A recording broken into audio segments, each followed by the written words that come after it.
Peace, peace, peace. Welcome back to my YouTube channel. For those of you who don't know, it's your boy Vic Slain Hope. I come back with another Rikers Island story. But before I get into it, make sure you like, comment, subscribe, share. If you like my content, especially like. This is how YouTube circulates my content. So I appreciate it. And thanks for the people who have been contributing, supporting, and following me so far.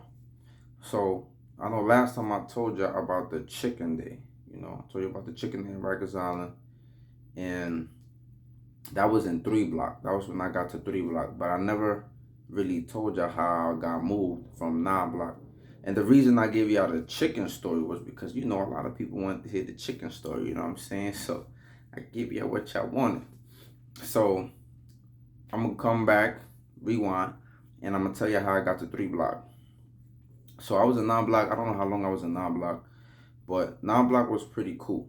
So when I got to 9 block, it was a pretty cool house. It was a lot of older people. When I first got there, like I told y'all, got met the Muslim brothers. I also met my man's Ray. Shout out to Ray, you know what I'm saying? Far Rock G's. He was an older cat from Far Rock. Ray was mad cool. And then me and Ray I used to be sitting with Ray a lot, Me and Ray used to be joking. He was mad cool. Um, so me and Ray was mad cool. Ray used to sit next to like the Muslim table. So me and Ray was mad cool. Older dude, you know what I'm saying, for Far Rock. So me and him was mad cool. Everybody was cool in the crib. Like the Bloods was mad cool. They was a little older in the house, so the house was like mad chill.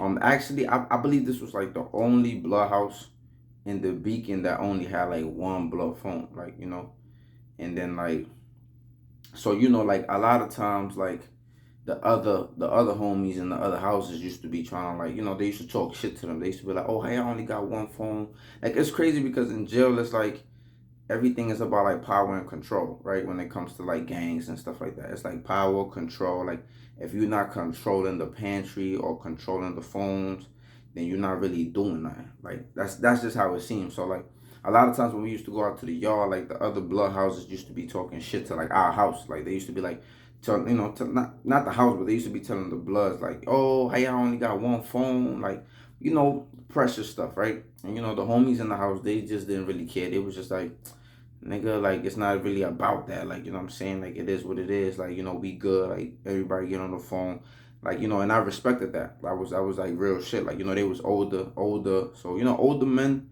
in that lifestyle, they kind of like they tend to get it, you know. And I was in the house and 9 block. There was someone like the original homies that kind of like started the Blood shit, like, So it was a lot of older dudes that understood like, what they really started this for. That they was on some chill shit. Like, they wasn't even on some oppression shit. They was on some real cool shit. So the house was like mad cool. Like, I used to be playing Uno with the homies. We used to be playing Uno for push-ups and stuff like that. So it was a cool vibe. Like, it was an older vibe. It was regular. It was a smooth crib. Like, it wasn't a lot of stuff going on in there, and that's good. You know what I'm saying? You kind of like those houses do exist. Like, I know a lot of times we hear the stories about, like, it's crazy. Like, you gotta fight all the time. You gotta do this, but houses do exist where like people are coexisting, people are chilling, people are not really getting into no crazy stuff. Like, those houses do exist. There is the possibility that you can mind your business, you could chill, do your time, go home without any issues. However, you must always remain ready for what might come. So anyway, so I was in 9 block, and then like I ended up getting a job. I got a job. They got like this thing called house gang. So house gang is just like, it's comprised of people that sweep and mop like the floors. It's comprised of like people that clean the shower and stuff like that. People that clean the vacant cells when somebody leaves.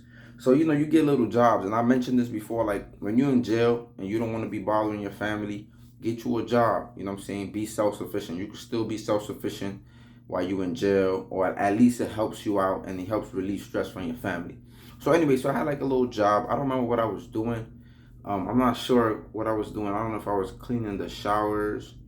I'm not really so sure what I was doing in 9 block, but I was house gang. So anyway, so I remember, they pay you like weekly. So you got to submit the payroll. You get paid, and so what's up. So I remember that like we went like 3 weeks without getting paid. So I was kind of like like they was playing games with the payroll. So it was just like we went 1 week, then 2 weeks, but then they still expected us to do our job. So right around the third week, I was just like, and this was like the beginning of my little revolutionary. I wouldn't say the beginning because I thought joining the gang and like for the reason that I joined it, I felt like it was fake revolutionary, right? Like, but I feel like this was also like a stage in that this was also like a step towards that towards that lane of like standing up against certain things. And so I remember they didn't pay us, and then I told everybody that like wasn't house gang. I was like, yo, bro, we not cleaning. So I told everybody like, yo, we not cleaning because they're not paying us. So I was like, so they're not paying us. We're not about to sit here and keep doing our job and they're not paying us. I was like, yo, we gotta show them. We gotta like let them know like, yo, y'all not paying us. We're not gonna clean because otherwise, if we just keep doing the job, like they don't got no urgency to pay us. So the dudes was like, word, word, word. And mind you, I was the youngest. I'm 19. Everybody else that was in house gang was older than me. So I'm letting them know like, word, this is what we gonna do. We're not doing that. So they was like, all right, they was following my lead. It was like, all right, cool, cool, cool. So it came around like around 10 o'clock, people gotta start cleaning. So the captain usually comes make their rounds to make sure the house is clean. So when the captain came around, the house was just like filthy. Like the house was like filthy. We didn't clean nothing. Everything was out. The garbage was crazy. I mean, everything was. It was looking like a New York City street. We didn't clean. So the captain brought us out. So she was like, "All right, who's the people that work?" So the captain brought me out my cell and everybody else, the other four dudes. So they like, "All right." She said, "Y'all gotta clean this shit up. Like I'm not trying to hear nothing because y'all don't want to clean." No, the first day she said, "What's the problem?" No, matter of fact, I don't even remember. I think she just came off crazy, and she was like, "Why I ain't?" So first she came off crazy. She gave us a speech, and then she said, "Why I ain't clean this shit?" So, you know, I felt like everybody was quiet, and then it was just like I was the one to orchestrate this shit. So I was like, "Cause we ain't get paid." So she's like, "You ain't get paid?" I said, "Yeah, we ain't get paid. We worked 3 weeks for free, and we ain't get our money." She said, "I ain't got shit to do with me." I said, "Well, this shit ain't got shit to do with us." So she was like, "Oh, that's how we doing it?" So she was just like, "All right." So she called us to the A and B gate. So that's like the gate. That's like the vestibule area between the A and between 9A and 9B. So she brought us out there, whatever. And then, matter of fact, before she brought us out there, she gave us an ultimatum. She said, "So y'all not gonna clean this?" She said, "Look, I'm gonna give y'all one last chance. Get to work or else." So I was like, so all of us, I'm looking at everybody. I was like, everybody at this point, everybody was still together. It was like we're not going nowhere. So she was just like, all right. So she was like, "Yo, open the A and B gate, open the door." So and she told us to go out there. So we went out there, and then she asked us. She was like, "Okay, so," she said, "I'm gonna give you one last chance." She said, "Whoever want to clean, you could go right back inside. Otherwise, you're gonna go to intake." Mind you, it's mad late. It's like 10. It's like 10:30, 10:45. Like you don't want to be in intake because sometimes they play games. You might want to go to sleep. You might want to be laying down, and then they're gonna take you to a new house. You gotta clean your cell. Like it's just sometimes people don't want to go through all of that, right? So anyway, we went between the A and B gate, and then she asked us, and then like one dude out of the four dudes, only one dude went back inside. He just, it's always somebody that do some sellout shit. So one of the dudes went back inside. He was just like, "Fuck it, yo, like I'm not getting packed up, like whatever." But I get it. Sometimes being in a good house is a blessing. Just like for example, when you go upstate, some jails, the blood and Crip shit is not that crazy. Some jails Crips actually live in them and they don't really gotta go through much. So like if a Crip lands in a good jail upstate, like that's a blessing because in a lot of jails you're gonna have to fight for your life. You're gonna have to keep getting it in. So when you land in a good jail, it's almost like a blessing from God. Like you better take that, you better chill, sit your ass down, and what I'm saying, make sure you never get up out of here. It's the same thing with a good house. When you land in a good house, cherish it, stay there because you don't know what's going on. And a lot of these other houses, they violating people, they oppressing them, different gangs. Like there's a lot of shit going on. You know what I'm saying? So anyway, so I guess the dude, he probably was in some other houses that they was getting crazy. So he probably was just like, nah, like I'm not going, I'm not getting packed up. Like, so anyway, he stayed in, like he went back inside and cleaned. So me and two other dudes, they took us, right? You know what I'm saying? We stood for what we believed in. So they took us to intake, whatever. And this is how I got to 3 block. So I got to 3 block, and then 3 block was a little different. It was younger people in there, and again, like a lot of these houses is controlled by Bloods because Bloods are the majority. So this is why, like, a lot of times, like it's different encounters with Bloods because it's like, Bloods come. It's a lot of Bloods, so you gonna encounter them. But then later on, I got other stories when, like, situations with Crips come about because, what I'm saying, like, the gang culture is the gang culture, and whoever has the most, like, again, like, whoever has the most numbers eventually, it's just like when you oppress, it's like when you oppress and then you get into power, it's easy to become the oppressor. So, you know so a lot of times in these houses, no matter what house you go to Blood House, you go to Crip House, you go to whoever might control Patria House, whatever, right? Whatever, whoever's controlling the house, what I'm saying? Oftentimes when people get power, it's easy for them to become oppressors. So there's a lot of that shit going on, and I just think that's just part of the culture. That just comes with the culture of, like, oppressed people usually become the oppressors. So this I got to 3 block. 3 block was just a younger house. It was younger Bloods in there.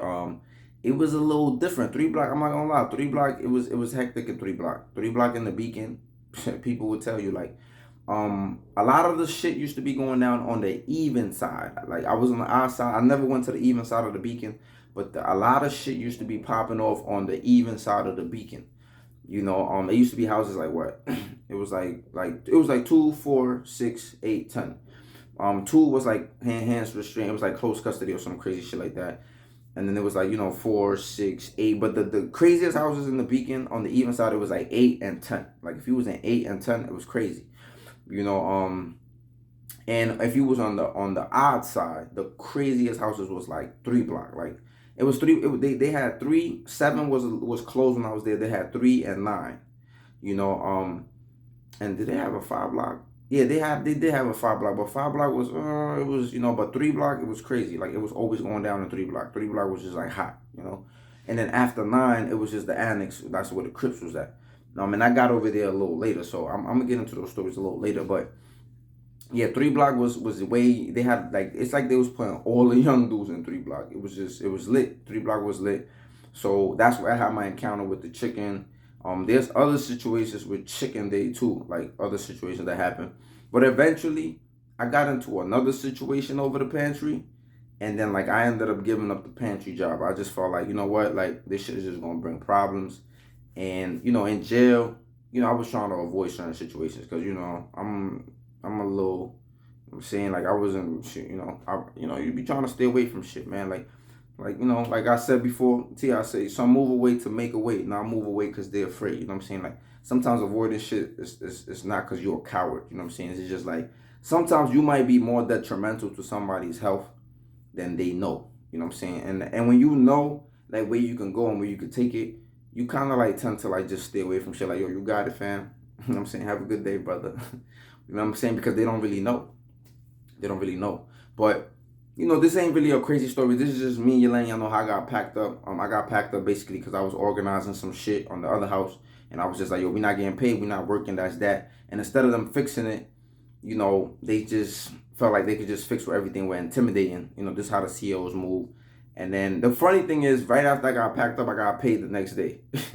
So it was crazy how that worked out. I got paid the next day, but that's the story. Nothing crazy, but that stays tuned because I got now I'm in 3 block now. So in 3 block, 3 block, a few things happened already in 3 block. The fight over chicken. Well, this one wasn't a fight, but there was another fight over chicken. Like, it was just some crazy shit. There's another situation that happened with me with grilled cheese. The grilled cheese is a big thing too. You know what I'm saying? When but I got y'all, man. Like, make sure y'all stay tuned. Word, peace.